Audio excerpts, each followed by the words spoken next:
ये रात वाली दवाई तो खा लें। खा लिए?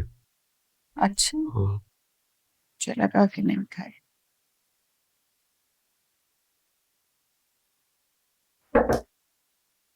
कौन है? मैं अंकल से 2 मिनट बात करनी थी, हो सकती है?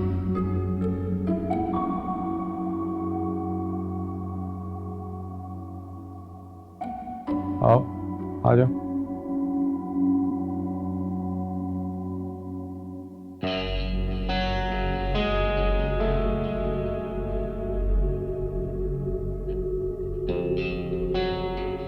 मैं जुबैर के घर गया था अंकल। उसने मुझे धक्के मार के निकाल दिया, ऊपर से धमकी दे दी कि मुझे जान से मार देगा।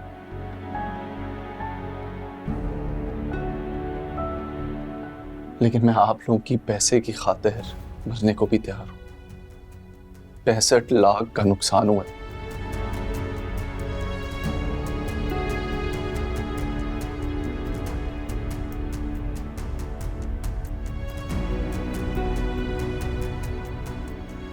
जाली पेपर्स बनाए थे उसने, वही मुझे दे दिया। आपका मुजरिम है अंकल, मुझे जितने जूते मारने हैं मारे।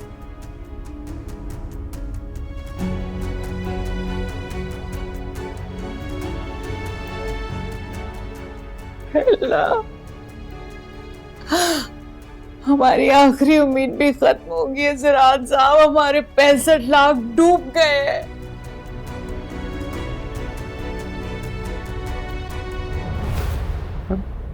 मेरा मतलब है ये क्या है?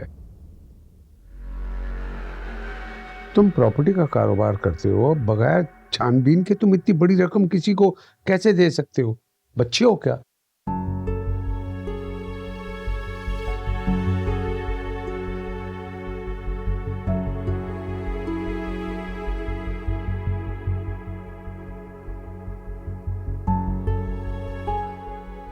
प्रॉपर्टी डीलर्स के साथ भी फ्रॉड हो जाते हैं अंकल।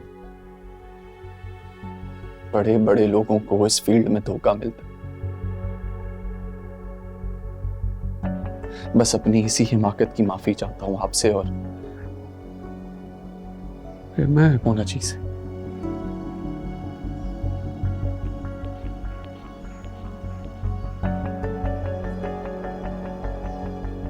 क्या कहूं? मेरा मतलब है कि तुम्हारे वालिद से मेरी दोस्ती थी, तुम मेरे दामाद हो। क्या कहूं, लेकिन तुमने मेरे और मोना की जमा पूंजी, इसका बेड़ा गर्क कर दिया तुमने।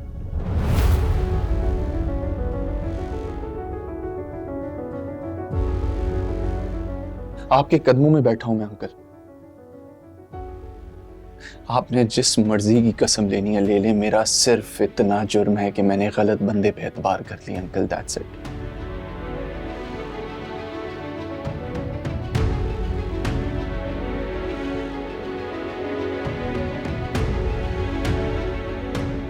कसूर तुम्हारा नहीं बल्कि मेरे बाप का है।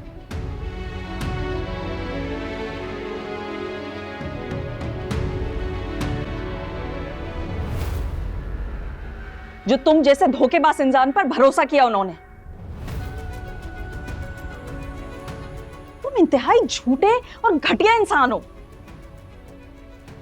नरमी, तुम चुप रहो, मैं बात कर रहा हूं ना, तुम चुप रहो। अब्बा मैं क्यों चुप करूं?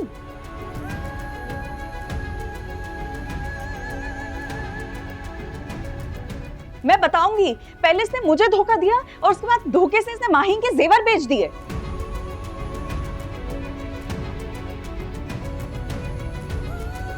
और अब जाली फाइल बना के आप लोग की जमा पूंजी में हड़प कर गया है ये।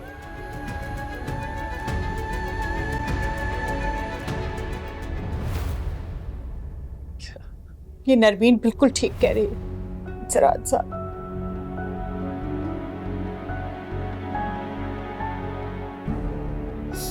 धोखा जुबैर ने इसको नहीं दिया, धोखा इसने हमें दिया है।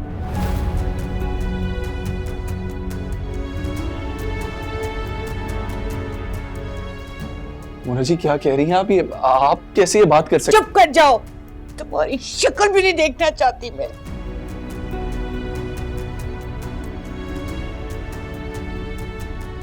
जाओ यहाँ से जाओ जाओ।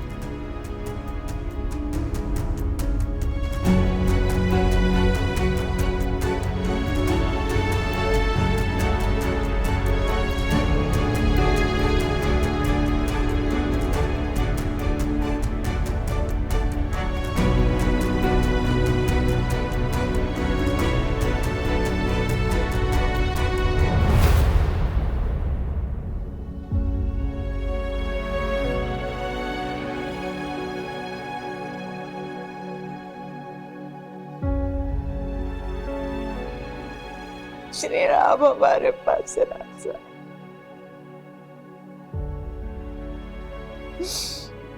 कुछ नहीं रहा हमारे पास, सब खत्म।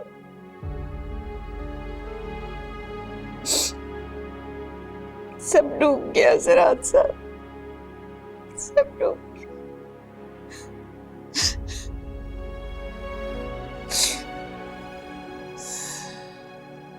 नहीं, कुछ नहीं रहा।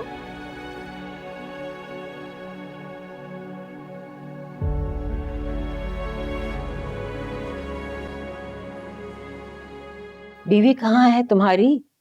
अब तो खैर से वलीमा भी बहन का हो गया, मैके में जाके बैठी हुई है, कब तक आ रही है? सही एक बात बताओ, तुम्हारा और तुम्हारी बीवी का कहीं झगड़ा तो नहीं हुआ? अरे नहीं नहीं मम्मी, ऐसी कोई बात नहीं है। वो मैंने ही कहा था कि वो थकन उतार ले, 2-4 दिन आराम कर ले, फिर आ जाए। कैसी थकन? यहाँ हमने उसे पहाड़ तोड़वाने थे या 10 किलो नान और 5 किलो बिरयानी बनवानी थी? तुमने दुआ को रख के दिया हुआ है, वो सारा काम संभालती है। सही कह रही है मामी, लेकिन मैंने ही कहा था कि वो रुक जाए कुछ दिन। वो असल में खालू साहब बहुत उदास हो रहे थे कि ईमान चली गई है। उनको अपना घर थोड़ा खाली खाली लग रहा था। उदासी कैसी? माहीन और उसका खामन दोनों बाप के घर में आके बैठ गए हैं। तौबा है, बहुत ढीठ इंसान है नहाल। घर दामाद आके होकर बैठ गया। हमारे जमाने में घर दामाद को गाली समझा जाता था। जमाना बदल गया मामी। खैर आप छोड़ें, मैं आपके लिए नाश्ता बना के लाता हूँ, ठीक है? आपका पसंदीदा नाश्ता। ठीक है मेरा बेटा, जीते रहो जाओ।